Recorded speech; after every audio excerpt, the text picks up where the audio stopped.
The champagne glasses caught the light like small fires across the ballroom, and every eye in the room was on Marcus Hale. He stood at the head of the table, microphone in hand, looking every inch the man Forbes had called the most formidable mind in tech. $500 million in assets, 3 successful exits, a company that had weathered storms that had destroyed far bigger competitors. And yet, in this moment, surrounded by his most senior staff, Marcus Hale was looking at his assistant like he was only just beginning to understand what he was about to lose. 3 years ago, he began, his voice carrying across the packed hall of the Grandview Hotel, I hired a woman who I thought would last 6 months. Light laughter rippled through the crowd. She lasted 3 years, survived 4 product launches, 2 corporate lawsuits, and 1 very regrettable incident involving a misdirected email to the board. More laughter. But more than any of that, she kept me human. She kept this company honest. And I want every person in this room to know, he paused, raising his glass. Whoever is lucky enough to marry Lily Brooks will have hit the jackpot. He'll be the luckiest man alive. The room erupted. Applause, cheers, the clink of glasses. Lily sat at the far end of the table in a simple black dress, her hands folded neatly in her lap. She smiled the way you smile when something hurts so much that pretending is the only option left. She stood slowly as though the weight of the moment was physical. The applause faded. The room watched. And in a voice just loud enough for the table to hear, and just soft enough to shatter, she said, I was hoping it would be you. The silence hit like a wall. Marcus stared at her. His champagne glass hovered halfway to the table. Someone coughed near the back. No one else moved. Lily didn't wait for a response. She set her napkin down, touched the back of her chair once, and walked out of the ballroom. She didn't look back. If you're new here, this channel is where love stories get told the way they deserve, raw, honest, and real. Subscribe and hit the bell so you never miss a story like this one. Now let's go back to the night that changed everything. The next morning, her desk was empty. Not cleared out dramatically. Not a statement. Just empty. The small succulent she kept by the monitor gone. The sticky note pad with her handwriting gone. Her coffee mug that said not a morning person that Marcus had always found quietly funny gone. Her resignation letter had been submitted digitally, effective immediately, with a forwarding address for pending correspondence. She had made it easy for everyone. That was the most Lily thing she could have done. Marcus stood at the glass wall of his office and stared at the empty chair for a long time. His new assistant, a sharp young man named Peter who had been brought in the previous month as a transition hire, knocked twice and entered with his morning briefing. Your 9 o'clock has been moved to 9:30. The Singapore team wants to push the Thursday call, and your coffee is. How do I take my coffee? Marcus asked. Peter blinked. Pardon. My coffee, how do I take it? I have it here. It's black, 2 sugars. No, Marcus turned from the window. It's black, 1 sugar, half a teaspoon, and the cup has to be warm before the coffee goes in or the temperature drops too fast and it tastes different. He looked at Peter. She knew that from the first week. Peter stood very still. I'll make a note of it, sir. Marcus didn't say anything else. He just sat down and opened his laptop like the conversation had never happened. But something had already cracked open inside him. It started small. He'd reach for his phone to ask Lily something and stop himself. He'd walk into a meeting and instinctively scan for her face in the corner of the room before remembering. He'd hear something funny, a pitch that went sideways, a client who said something outrageous, and think she would have laughed at that. He told himself it was adjustment, change of routine. Then he asked legal to pull the records from the Velox acquisition crisis. It had been 18 months ago, a hostile takeover attempt that nearly flattened everything he'd built. For 3 brutal weeks, the company bled cash. Marcus had held it together publicly, but behind the scenes, the numbers were ugly. The board had wavered. Two investors had quietly begun preparing exit strategies. And then, out of nowhere, a private investment had come through. Smaller than he needed but timed perfectly, it had triggered confidence in the market, stabilized the share price, bought him the 10 days he needed to fight back. He had always assumed it came from an angel investor, someone quiet, someone who believed in the company. He was wrong. The transfer had come from a personal account. Lily Brooks's personal account. She had sold her apartment, a small one-bedroom in Eastfield that had belonged to her mother. She had liquidated her entire savings, and she had quietly, anonymously, put every cent into his company during the worst week of his professional life, and never said a single word about it. Not a word, not a favor, not even a hint.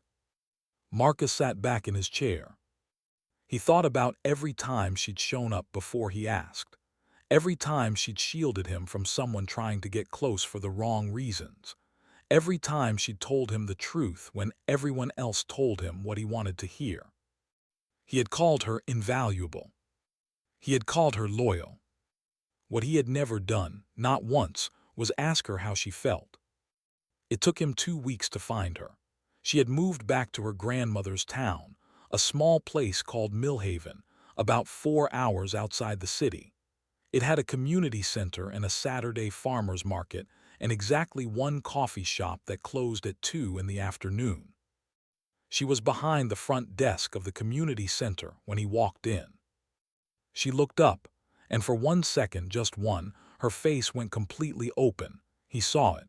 He saw everything she had tried to hide for 3 years. Then she put it away. Marcus, her voice was professional, this is unexpected. I found out about Velox, he said. She looked back at her screen. You weren't supposed to. Lily. I made a choice. It was mine to make. I didn't do it expecting anything.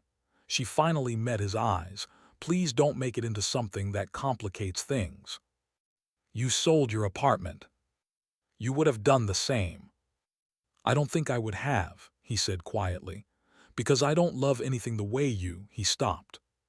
She tilted her head, something guarded in her expression. The way I what? He didn't finish the sentence. Not yet. He hadn't earned it yet. I came because I wanted to say thank you, he said, and because I wanted to see you. You've seen me. She gave him a small, careful smile. Drive safe. He didn't leave Millhaven. He found a short-term rental and he stayed. He showed up at the community center the next morning and asked if they needed volunteers for anything. He helped stack chairs. He ran the sound equipment for a senior workshop. He learned that Lily's grandmother, a sharp-eyed woman named Clara who was battling a lung condition but still won every card game in the building, had decided she liked him by day 3 and made her feelings very clear by telling him so without being asked. She talked about you more than she realized, Clara told him one afternoon shuffling cards. Never said anything specific, but when she talked about her work her face looked like this, Clara demonstrated, a quiet, private glow. She only looks like that about 2 things, me and her work, and I'm very old, so. Marcus didn't say anything, he just looked at his cards. He was also aware of Dr. Callum Reed. He had come to Millhaven 3 years ago to help with the community health program. He was calm, steady, and had a way of listening to people that made them feel like the most important person in the room. He and Lily had been friends first. Now Marcus could see it shifting, the way Callum held the door for her, the way she laughed slightly differently around him. Easier, less guarded. She had spent 3 years loving someone who couldn't see her. She wasn't going to do that again. Marcus understood that now, with a clarity that was almost painful. He had no right to walk into her rebuilt life and ask her to risk it. And yet the alternative, watching her build something with someone else while he stood at the edge of it, was unbearable in a way he had no language for. He was the man who had won every business war he'd ever entered. And he had never felt so completely out of his depth.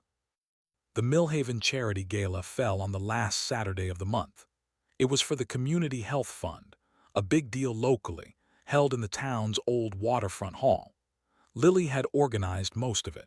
She was in a blue dress that Marcus had never seen, and she looked more at ease than he had ever seen her in the 3 years she'd worked for him.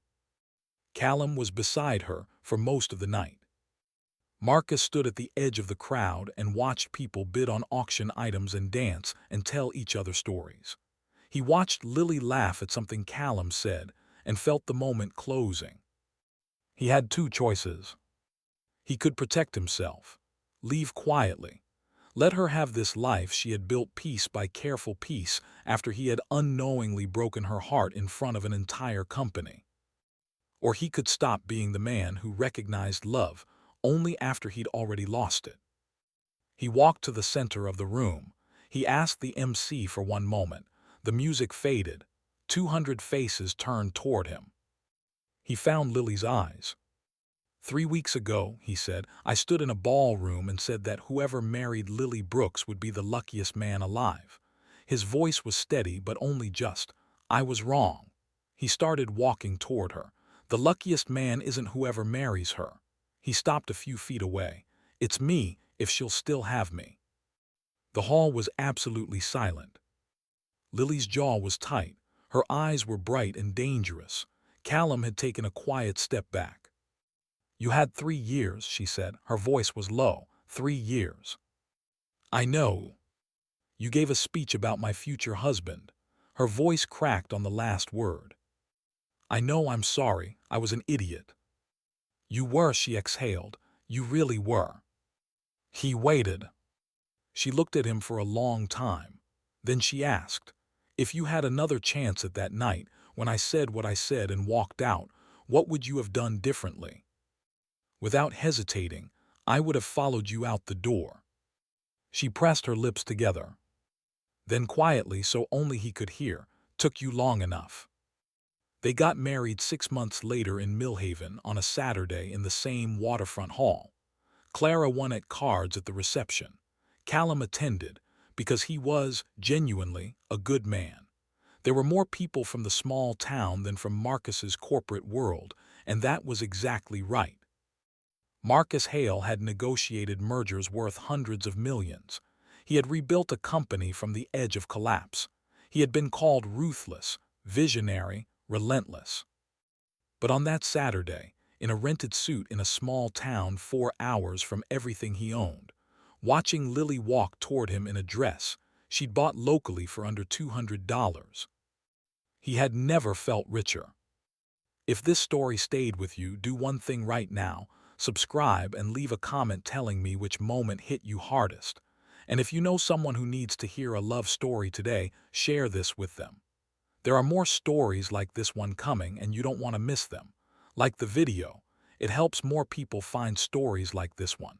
See you in the next one.